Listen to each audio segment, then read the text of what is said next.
selanjutnya saya berikan kepada Pak Theo. Silakan Pak. Terima kasih Pak Bram. Baik, selamat pagi. Saya diikuti gaya bahasa. Selamat pagi.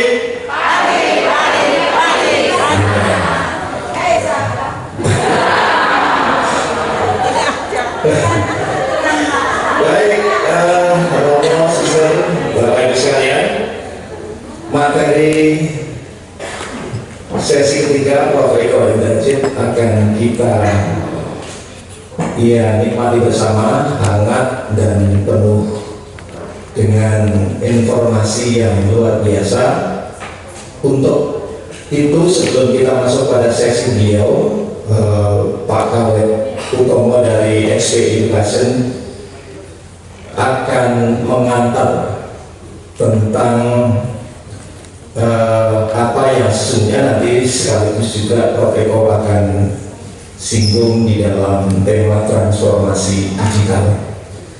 Jadi sebelum kita masuk ke materi Prof. Eko Internship, kita akan melihat pengantar dari Bapak Kawet Utomo. Waktunya kurang lebih 20-25 menit. Tidak ada tanya jawab. Nanti kalau bertanya ada di pintu keluar sana. Baik, kami sambut Bapak Kawet Utomo. Kami persilakan. Selamat pagi, Bapak Ibu. Ini salam kenal. Nanti saya akan mengenalkan sedikit mengenai saya, profil saya. Tapi intinya disclaimer dulu, Bapak Ibu.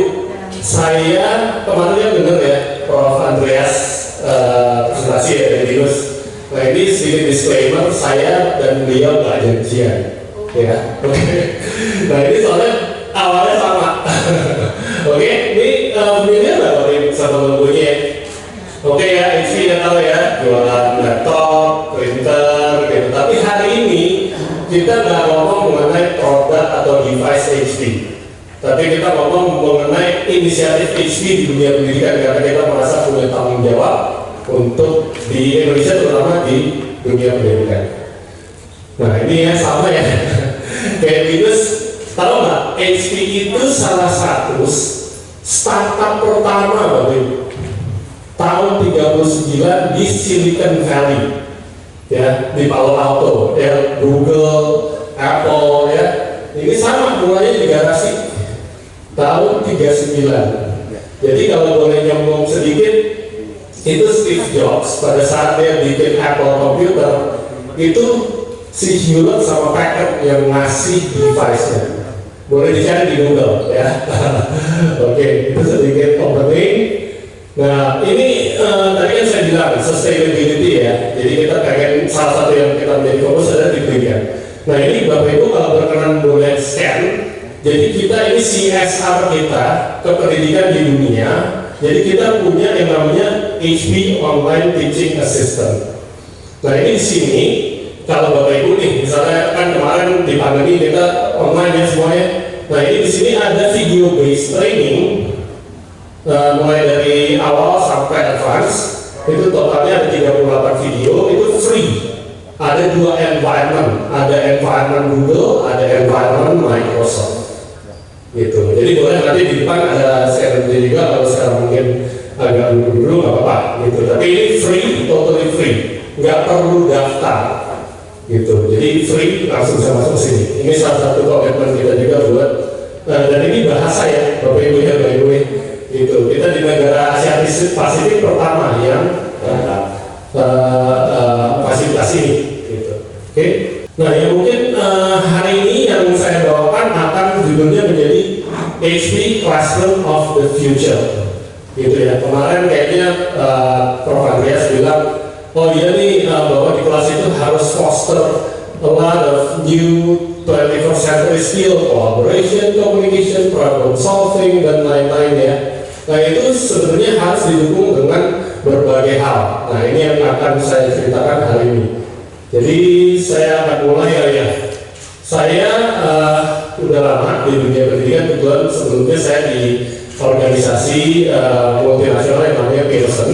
saya baru join HP kira-kira satu tahun gitu ya. Saya hobinya sepedahan, tapi kalau karena udah lama sepedahan, udah 20 tahun Bapak Ibu, jadi sekarang udah nggak mau terus sepedaan di jalanan. Jadi saya sekarang ada istilahnya ultra cyclist. Jadi saya sepedaan misalnya dari Jakarta ke Jogja, gitu 800 kilo dalam waktu 3 hari seperti itu. Oke, kita mulai ke sesuatu yang cukup serius ya buat kita semua. Kemarin juga Prof. Andreas sudah bilang bahwa kita ini terancam gitu ya dengan banyak hal yang ada hubungannya dengan teknologi. Salah satunya adalah otomasi. Jadi tahu nggak Bapak Ibu, ini data World Economic Forum yang bilang 50% dari pekerjaan yang ada sekarang ya tahun 2025 itu akan non-existent atau punah. Bayangkan 50% dari pekerjaan yang ada sekarang. Jadi bisa saya gambarkan misalnya aja deh, accounting yang sekarang udah mulai terotomasi by system gitu. Sementara kita masih salah satu jurusan yang paling banyak di attend oleh mahasiswa itu accounting gitu ya. Nah ini totalnya di seluruh dunia itu bad newsnya ada 75 juta pekerjaan yang hilang ya, cukup serius nih. Nah cuman tapi at the end of the line ini adalah opportunity yang sangat besar buat pekerjaan yang baru Bapak Ibu.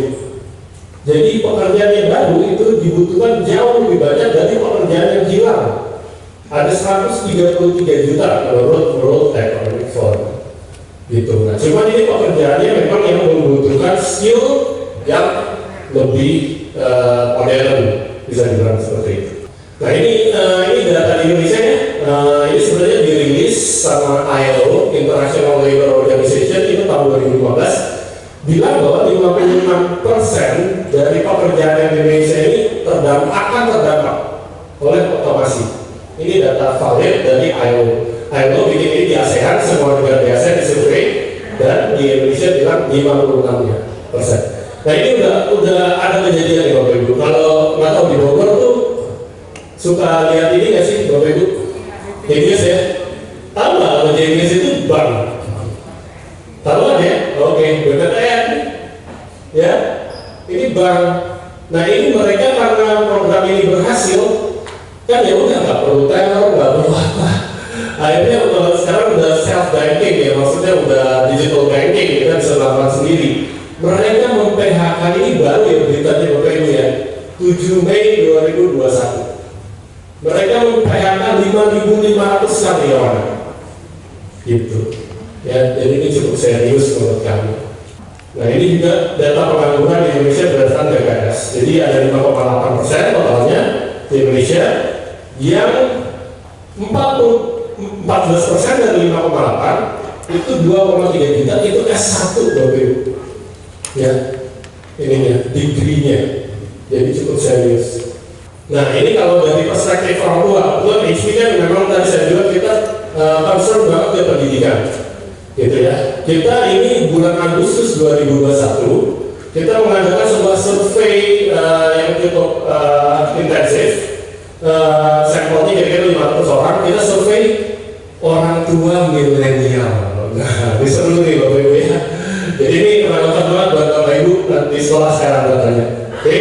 Nah ini kalau saya summarize datanya adalah 97% bilang bahwa pendidikan itu harus komprehensif menurut mereka. Jadi ini yang disurvei orang tua milenial umurnya 25 sampai 40, baru punya anak satu, maksimal 12 tahun. Ya, 97% bilang harus komprehensif. Komprehensif apa sih definisinya? Jadi sebenarnya mereka nggak terlalu penting itu academic achievement. Jadi yang penting adalah soft skill yang bisa berguna pada saat mereka di masa depan. Gitu. Jadi orang tua berpikirnya begini loh Ibu.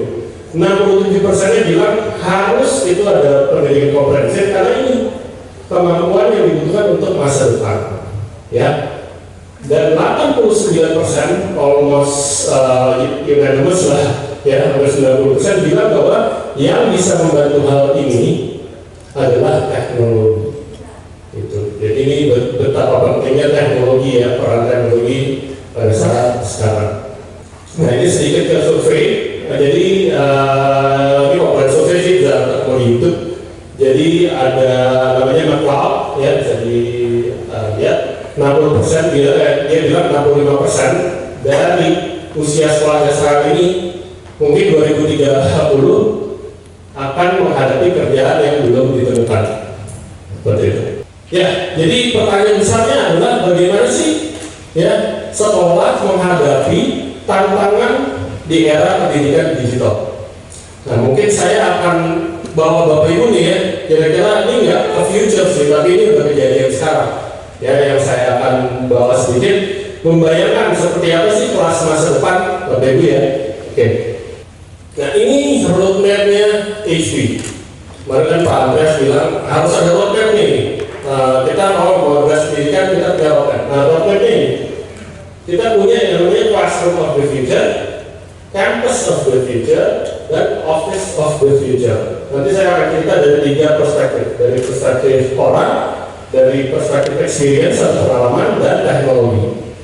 Oke, yang pertama dulu, ini memang yang sudah kita lakukan di Indonesia. Jadi kita baru di fase 1, which is classroom of the future.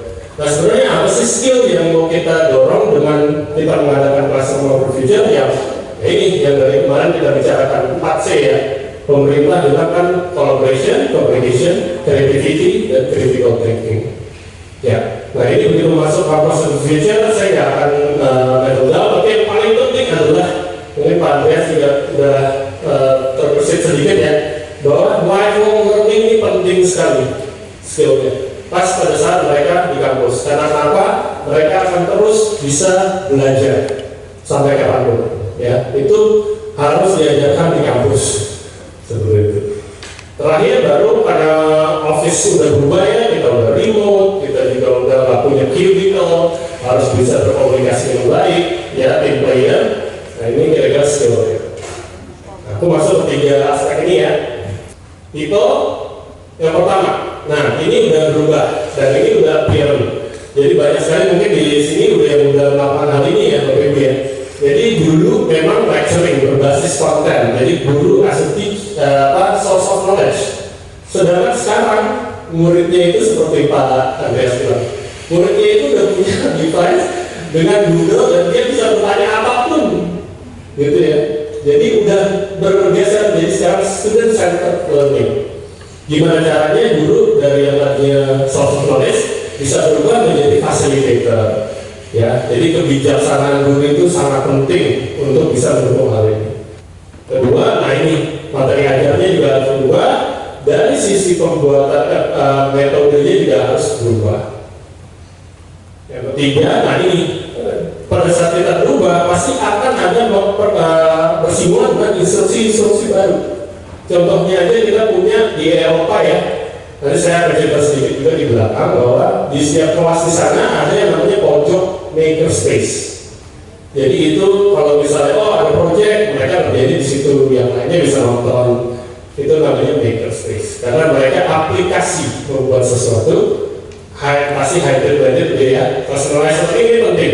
Jadi begitu udah ada digital learning, gimana caranya kita bisa membantu?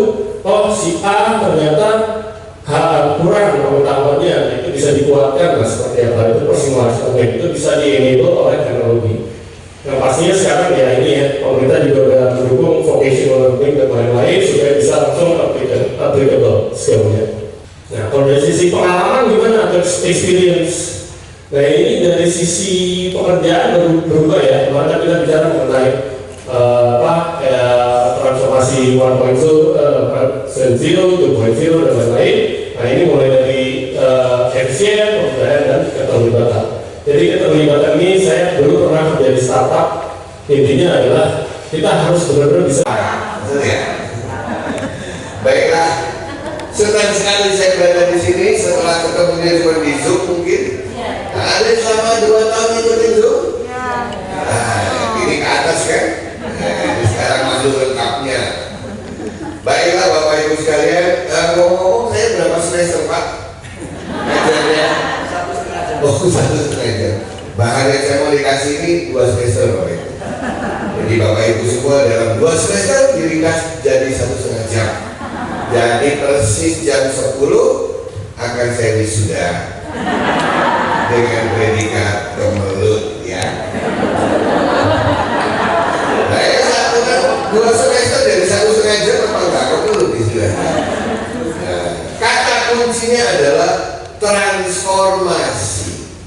Kenapa? Karena banyak sekolah itu mau balik lagi ke zaman sebelum pandemi, ayo ngaku. Betul ya? Kalau Anda balik lagi seperti zaman sebelum pandemi, siap-siap ditinggal siswanya. Karena sekarang yang terjadi adalah transformasi. Transformasi itu perubahan ke masa depan yang nggak akan balik lagi ke belakang. Ya, kalau kita masih sama sebelum pandemi, siap-siap saja anak-anak akan pelan-pelan pindah ke tempat yang lain. Karena itu terjadi juga di berbagai tempat perusahaan, organisasi, sekolah, kampus, dan lain sebagainya. Nah, sudah selesai diberikan mengenai pedagogi, mengenai teknologi. Nah, saya akan mencampurnya itu. Karena yang penting sekarang adalah zaman-zaman sekarang yang harus dipelajari oleh guru-guru, kepala sekolah, yayasan adalah yang namanya ilmu cybergogi. Nah, tidak cybergogi. Cybergogi itu gimana caranya ngajarin anak-anak di era yang materi yang mau diajarkan sudah ada semua di internet. Dan yang di YouTube lebih menarik dari guru-gurunya. Nah, itu ilmu cybergogi. Jadi apa yang harus dilakukan guru-guru kita ketika semua yang mau diajarkan sudah ada di internet dan menurut anak-anak yang di internet lebih menarik dari gurunya. Nah, itu aja. Artinya kita tidak mengajar lagi, guru-guru kita harus menguasai ilmu cyberpedagogi untuk SD, SMP, SMA. Ya, cyberpedagogi itulah ilmu baru yang harus dikuasai. Oleh karena itu saya akan mulai. Tadi yang disampaikan itu adalah lagunya istri saya. Saya mau ngetes dulu apakah Bapak Ibu tahu lagunya almarhum Arianto. Oleh karena itu saya akan mendengar ujian lagu. Saya pengen tahu Anda berada di level berapa. Arianto menulis berapa lagu? Dia banyak biro 1.000 lagu. Arianto membuat 1.000 lagu dan banyak yang tidak tahu lagu berikut ini adalah karya beliau. 1, 2, 3. Aku anak sehat tubuhku kuat karena ibuku rajin dan cermat. Enggak selesai curang cuma ibu aja yang dipuji ya. Ada bapaknya yang cari uang untuk beli susu. Jadi ini adalah lagu yang dipesan oleh Kementerian Kesehatan, dikarang oleh ayah mertua. Saya manggilnya papi walaupun saya tidak pernah ketemu beliau dalam hidup saya.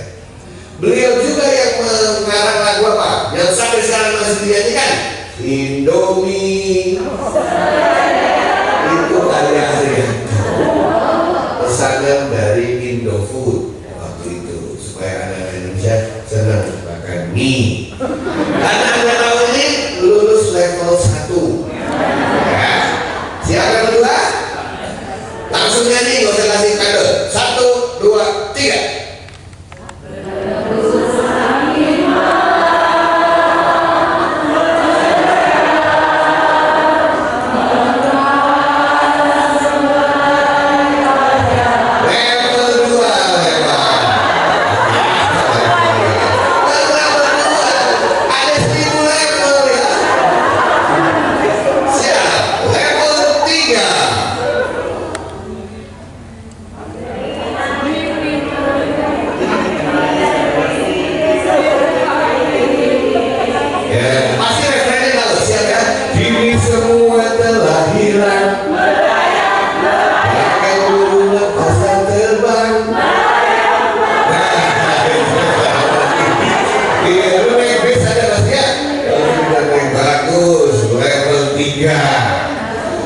Oke, mari kita lihat lagi ya.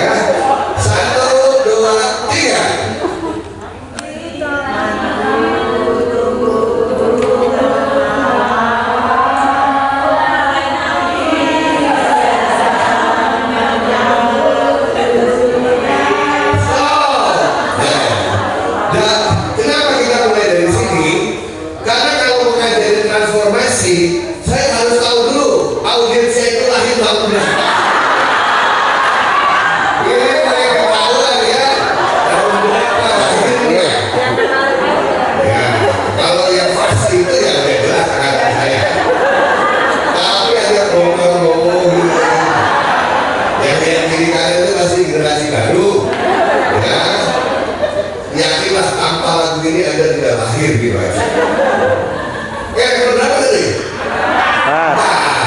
Masih lewat. Sampai ada lagu nggak bisa nyanyi ya, stop ya.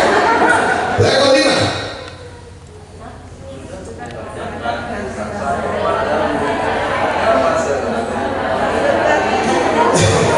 Satu, dua, sudah katakan sudah sayang.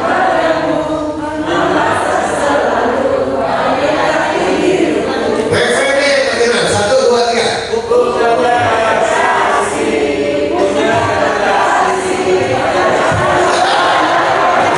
Oke, 5. Level 6.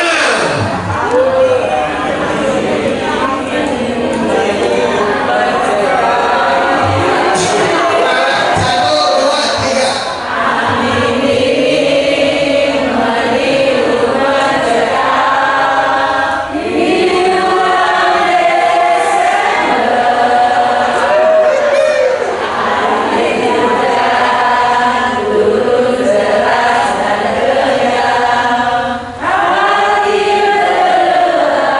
Tepuk tangan semuanya. Level 6 berhasil Anda lalui dengan sukses. Dari semua dulu nyanyi tapi nggak tahu yang ngarang siapa ya. Nah, ini Yuni Sara kan nyanyi juga. Level 7. Ya. Terus.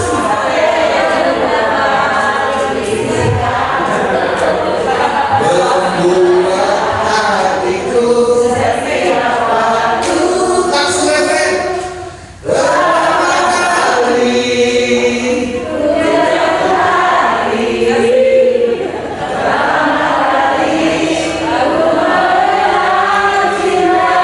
dulu udah sekolah nggak sih? Waduh, hebat. Level 7 lewat. Level 8 susah udah ini. Ini jambal kiri dan pasti berhenti di sini.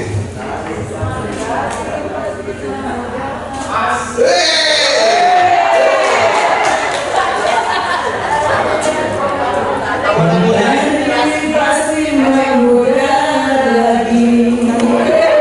Hatiku gelisah dan sunyi.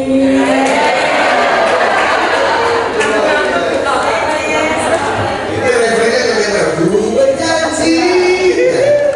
Oke, dimaafkan karena gitu ya. 1, 2, 3.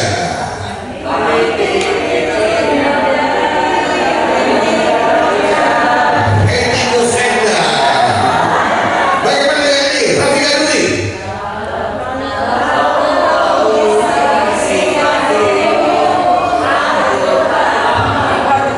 Budi pasal 5. Kamu cari.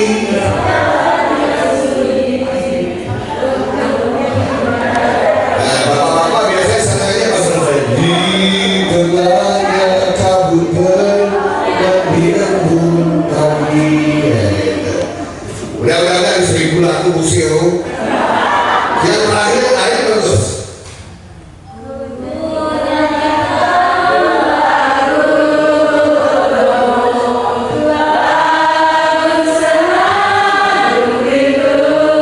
Ini seminar apa? Seminar nyanyi. Terakhir.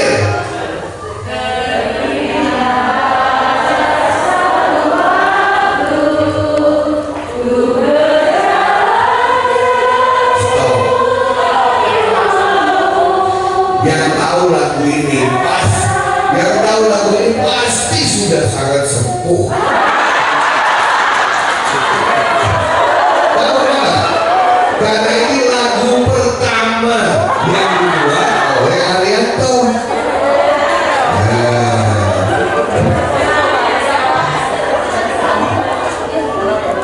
Kalau Anda lihat, ya, Anda lihat depannya huruf T, tuh, R, S. Kalau semua kalimat-kalimatnya itu dirangkai, itu menjadi nama lengkap Hetty Kadi. Jadi kalau mau tahu nama lengkap Hetty Kadi, ambil kata pertama, huruf pertama dari semua liriknya. Inilah lagu pertama dari almarhum Arianto. Demikian presentasi hari ini. Ada pertanyaan?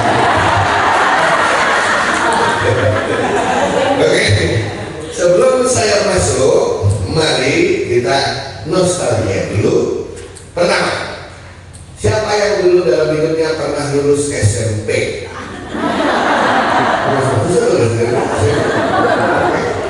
Jam berapa dulu kita SMP masuk sekolah? Jam 7 ya? Berarti kita berada di sekolah jam berapa? Setengah 7. Jam 7, 6 berapa? Jam 6 itu ya? Saya minta kejujuran Anda. Nah, kejujuran Anda. Ingat, bayangin waktu Anda dulu ada di SMP ya? Masuk kelas jam setengah 7, 6 berapa? Kasih tahu saya secara jujur, apa harapan Anda yang terjadi pada guru Anda di hari itu? Gak masuk, gak masuk. Gak masuk, lagi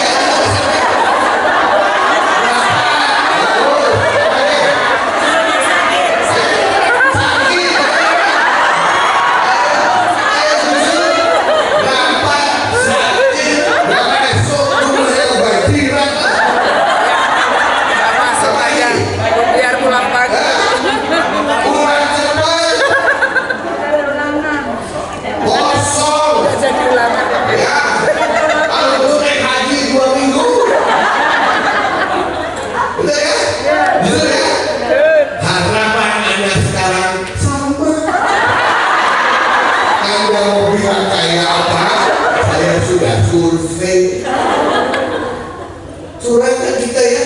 Waktu kita SMP kita pengen guru nggak masuk, begitu kita jadi guru kalian tetap masuk ya. Tolong direnungkan baik-baik. Itu satu. Saya berpikir, kenapa kok saya berat sekali rasanya itu masuk ke sekolah. Saya nggak berat kan, teman-teman ke kantin olahraga, tapi masuk dalam kelas itu rasanya waduh berat ya kita. Karena nggak ada renungkan baik-baik why, atau dibalik waktu TK gembira ya, SD gembira, lama-lama makin malas sampai SMA puncak-puncaknya. Makanya ayah mertua saya kan bikin aku kalau lahir itu 2 hati, SD termata hati, SMP SMA mulai mata hati. Kenapa kira-kira kita berat sekali masuk ke dalam kelas itu sampai sekarang? Why? Ayo, ada yang pernah mikir ya? Saya juga belum terpikir gitu ya, cuma punya perasaan. Saya tanya sama sahabat saya, Kak Seto. Kak Seto nggak mau lagi dipanggil Kak Seto, maunya Kak Seto. Kalau mau Kak Seto terus kayak unyil nggak? Kak Seto, sekolah yang bagus itu kayak apa sih? Jawabannya sederhana, sekolah yang menyenangkan. Oke. Terus guru yang bagus kayak apa sih? Guru yang dirindukan siswa-siswinya. Terus tahu dari mana guru itu dirindukan apa tidak? Gampang. Kepala sekolahnya tinggal masuk ke dalam kelas bilang, hari ini Pak Bambang sakit nggak ngajar. Ya, kita sama sekali tidak dirindukan. Udah gitu aja. Mau alasannya 1001 cara, itu artinya kita tidak dirindukan. Kalau satu kelas, ya gimana? Mau protes, komplain. Malah rame-rame, tengok itu namanya guru yang dirindukan. Jadi kalau sekolah itu sekolah yang menyenangkan dan punya guru yang dirindukan, mestinya orang tua tidak perlu pagi-pagi bangunin anak capek-capek untuk dia pergi ke sekolah. Karena dia masih pengen bangun cepat. Kayak sekarang kalau mau ke mall, mau ke kantor, dia langsung ke sekolah sepagi mungkin. Dan kalau sekolah usai, sedih ya. Ya harus pulang lagi. Karena di sekolah, ya apa yang terjadi dengan generasi kita? Perginya susah, begitu selesai happy, terbalik. Betul? Kalau sekolahnya menyenangkan, perginya happy, pulangnya sedih. Kan mau pulang, tapi kita perginya susah, pulangnya happy. Akhirnya penderitaan ini selesai juga. Pada masa-masa itu mungkin tepat Bapak Ibu sekalian. Namun sekarang suasana itu tidak bisa lagi kita lakukan karena sudah berkembang aliran-aliran behavioristik, sudah berubah menjadi humanistik. Anak saya nanya, Papa dulu waktu SMP gimana guru-guru Papa? Wah anakku, kalau guru Papa SMP masih ngajar kamu sekarang, mungkin Mungkin mereka semua sudah masuk ke Komnas HAM. Benar nggak? Buku panjang ini.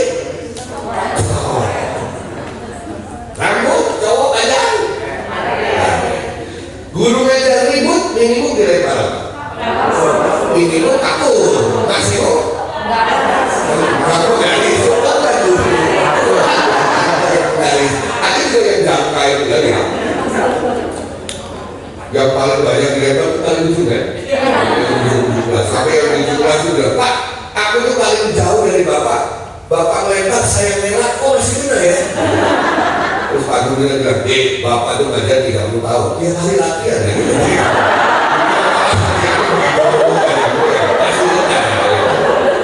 Sekarang kan nggak bisa. Orang tangannya disetir aja masuk YouTube. Besok datang pengacara. Ya, nggak mungkin kita pakai model-model itu lagi. Zaman sudah berubah. Zaman pada waktunya kita memang tepat. Tapi sekarang sudah berubah. Kita tidak bisa mempersiapkan anak-anak untuk masa depan dengan kacamata masa lalu. Nah, anak-anak sekarang lebih pintar dari gurunya, tapi gurunya lebih bijaksana dari anak-anak itu. Tahu kenapa? Karena gurunya pernah muda, anak-anak belum pernah tua. Artinya kita lebih punya pengalaman. Jadi jangan pernah malahin anak-anak kalau raportnya jelek sebelum Anda melihat raport Anda dulu. Betul ya? Jangan langsung marahin anak-anak kalau senang gurunya nggak masuk sebelum Anda ingat waktu kita sekecil mereka apa pikiran kita dulu. Nah itulah semua yang melatar belakangi, apalagi sekarang teknologi sudah berkembang sedemikian cepat. 25 tahun saya keliling sekolah, keliling kampus, ngomongin teknologi nggak ada yang modern. Alasannya macam-macam. Guru-guru bilang belum di training, yayasan bilang nggak punya uang, yang lain bilang secara pedagogi nggak meyakinkan. Alasannya banyak. Saya gagal 25 tahun membuat sekolah-sekolah Indonesia mengenal IT. Saya kalah sama satu makhluk yang namanya COVID. Dalam 1 minggu mulai 16 Maret semua PJJ. 25 tahun kalah sama PJJ. Jadi kunci transformasi bukan di yayasan, bukan di kepala sekolah, tapi di virus. Lihat, kepala sekolah lama transformasinya, yayasan lama transformasinya, virus mempercepat kita transformasi. Oleh karena itu, mulai sekarang, ayolah yayasan dan kepala sekolah yang memulai transformasi sebelum Tuhan murka. Karena nggak mau bertransformasi. Nah, saya akan dan cara yang paling enak, ya. Jadi belajar dari pandemi cuma satu yang kita pelajari. Never underestimate the use of technology in education. Jangan pernah underestimate kehadiran teknologi dalam dunia pendidikan. Ternyata datang lebih cepat dari yang kita duga. Kalau nggak ada pandemi, orang Indonesia berpikir baru pakai Zoom-Zooman itu tahun 2040. Ya, itu nanti 2040 baru semua pakai. Dipercepat 20 tahun. Jadi kalau sekarang Anda mendengar virtual reality, augmented reality, dan semua alat-alat itu, jangan pernah berpikir itu bagus tapi untuk nanti. Teknologi akan datang lebih cepat dari waktunya. Bahkan yang bikin teknologi sendiri seperti Bill Gates ramalnya salah. Selalu lebih cepat dari yang diduga. Tidak ada cara lain, sekolah harus bisa menyesuaikan diri. Ya. Nah, kita lanjutkan. Nah, ternyata transformasi itu bukan masalah uang, bukan masalah peraturan pemerintah, bukan masalah teknologi, tapi masalah mindset, masalah pola pikir. Itu yang sulit, mengubah mindset, karena kita sudah terbiasa punya mindset yang serupa. Apalagi mereka yang lahir antara tahun 65 sampai 85 seperti saya ini, generasi X. Siapa di ruangan ini satu generasi sama saya? Lahir antara 65 sampai 85. Nah, semua ya. Ini generasi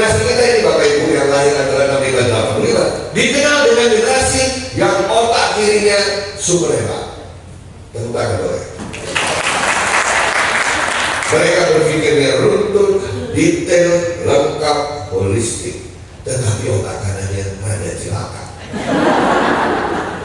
Gak percaya? Mari kita tes bagaimana kita otak kirinya hebat, otak kanannya rada celaka. Kalau Anda semua yang lahir antara 65 sampai 85, saya kasih kertas putih dan spidol. Kita gambar pemandangan. Gunungnya berapa? Matahari di mana? Di atas gunung ada apa? Matahari. Gunung agak tiga itu ya. Di bawah gunung ada apa? Jangan lupa menggunakan salah ya. Ada ampun. Ya. Nah itu susah. Jadi kalau yang susah yang disuruh inovasi angkatan 65 sampai 85 nggak akan bisa. Susah gitu itu. Karena otak kirinya udah terlalu melekat gitu ya. Saya barusan bikin perlombaan Bapak Ibu. 6 bulan yang lalu angkatan saya kumpulkan.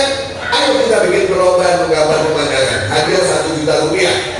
Gambar pemandangan, tapi gak boleh ada gunung, gak boleh ada matahari, gak boleh ada awan, gak boleh ada gunung, gak boleh ada sawah, gak boleh ada jalan, gak boleh ada gubuk, gak boleh ada pohon kelapa. Apalagi dia listrik tanpa kabel itu. Oke? Suster, Bapak Ibu tahu apa yang terjadi?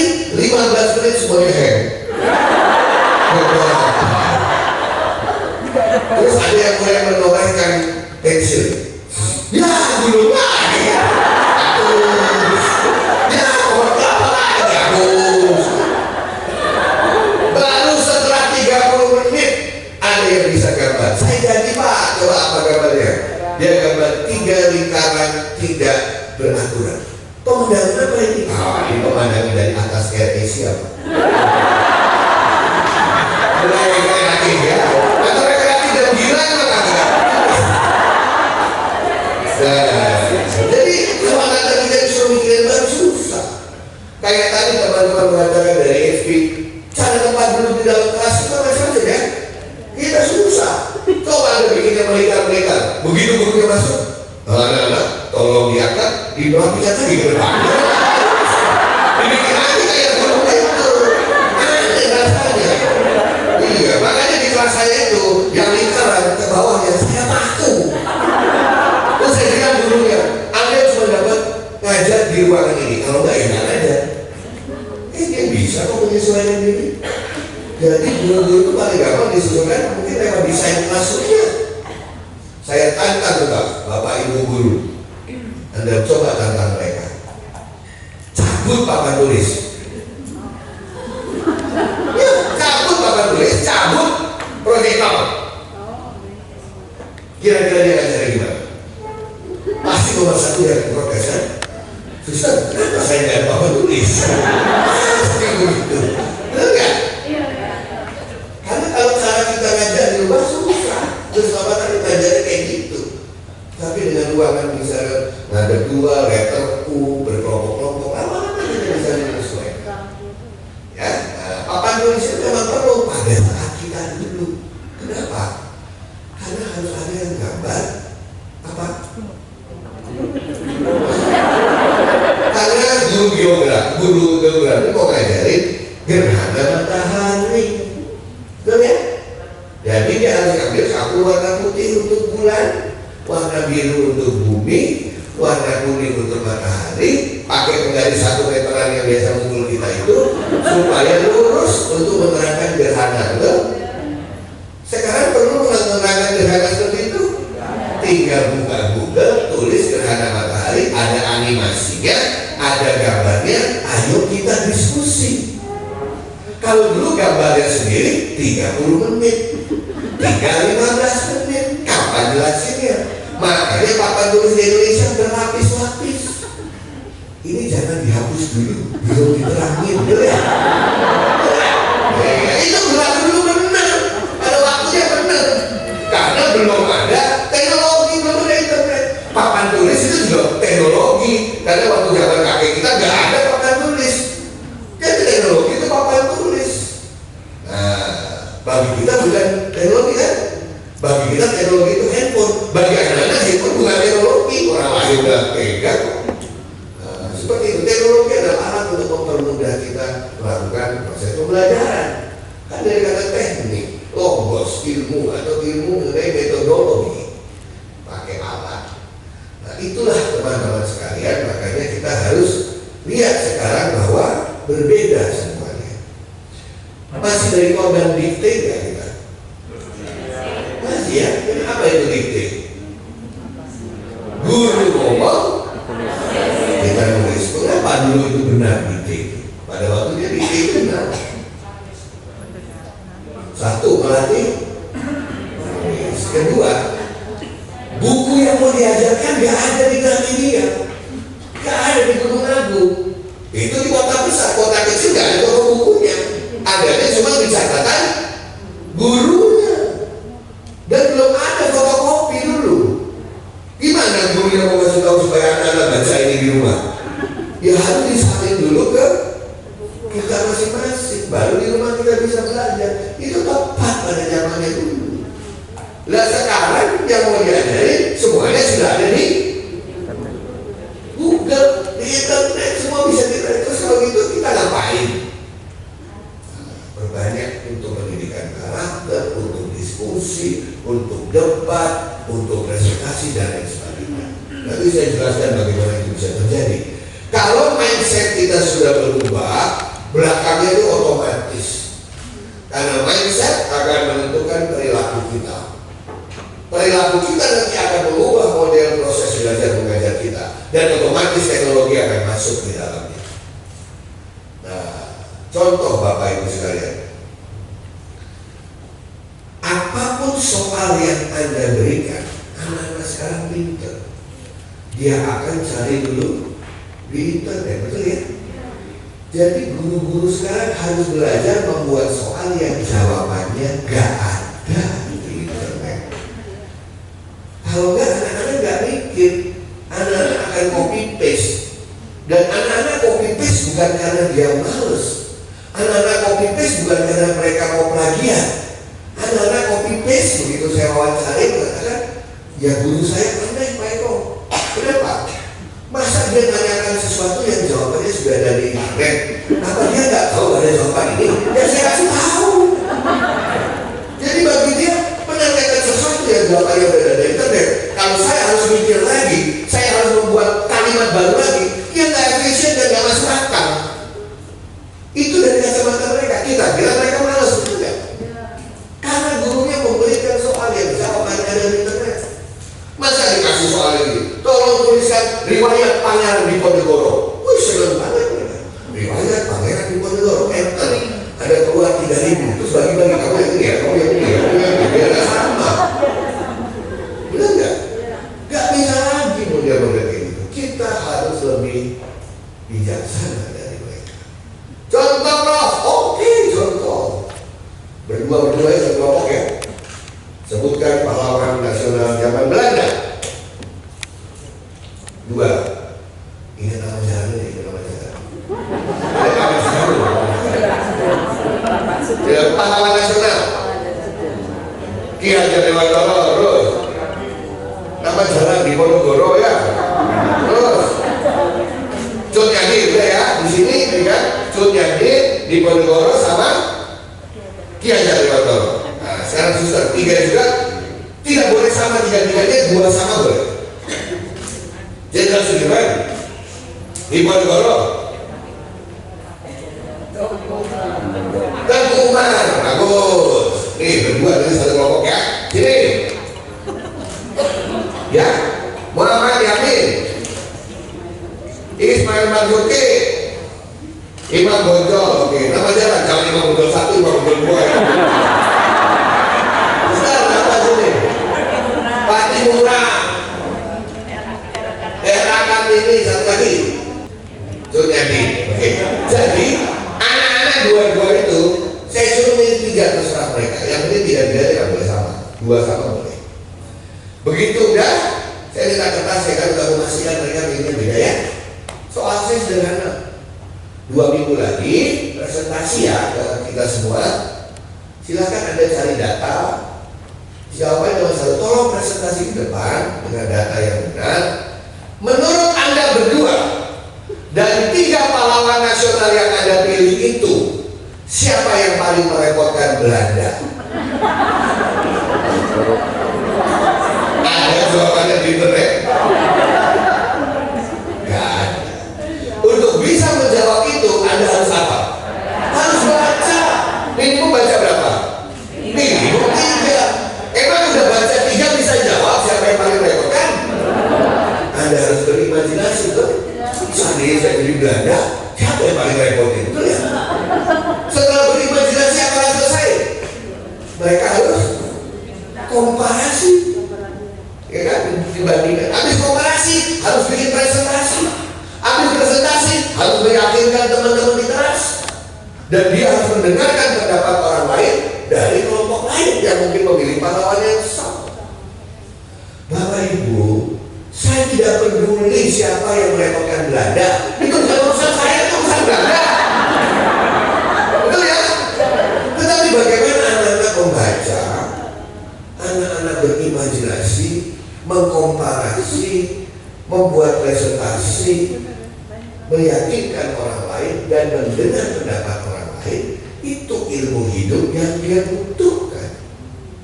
Nggak peduli merepotin Belanda apa Belanda itu udah ada.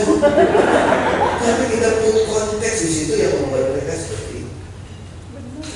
Betul ya? Banyak guru sekarang udah pinter. Mau bikin matematika contoh yang sulit, dia tulis di Google. Soal matematika yang sulit, enter. Sudah ya, dulunya siswanya pinter, suster. Jawaban matematika soal yang sulit, enter. Maksudnya ya, belajar statistik matematika selalu menjengkelkan. Bisa nggak itu dihubungkan dengan pendidikan karakter? Ya, gampang ya. Mari kita sini sudah, Ibu. Dari ayah berapa bersaudara? 2. Ibu 6. Total berapa? 8 kan? Ya 8. Ibu berapa bersaudara? 6. Ayah? Total berapa? 3 tambah 6? 9. Bapak bersaudara? 4. Ibu? Berapa total? Semua pasti sebenarnya kan? Oke. Tugasnya minggu depan yang 4. Tolong hitung standar deviasi dari usia saudara kandung ibu ditambah saudara kandung ayah. Tahu dari mana dia bohong atau tidak? Untuk membuktikannya, lampirannya adalah fotokopi KTP mereka. Ya, emang gampang tiba-tiba ketemu bule yang nggak pernah ketemu minta KTP? Bu, boleh? Aku minta KTP dong, pasti saya. Buat apa gitu kan? Kamu ke rumah aja nggak pernah, telepon nggak pernah, tiba-tiba minta KTP. Apakah kamu terjerembab dalam MLM? Betul kan? Itu ilmu apa, suster? Minta KTP itu ilmu apa? Belajar apa? Sosial. Suami yang benar berapa?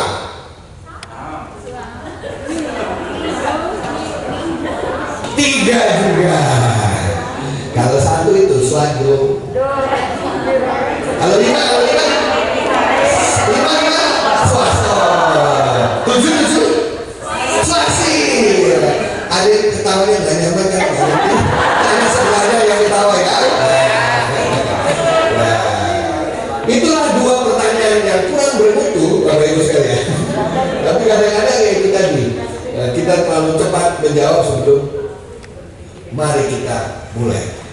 Buah simalakama dimakan bapak mati, nggak dimakan ibu mati. Gampang dijual, dia tenaganya mati.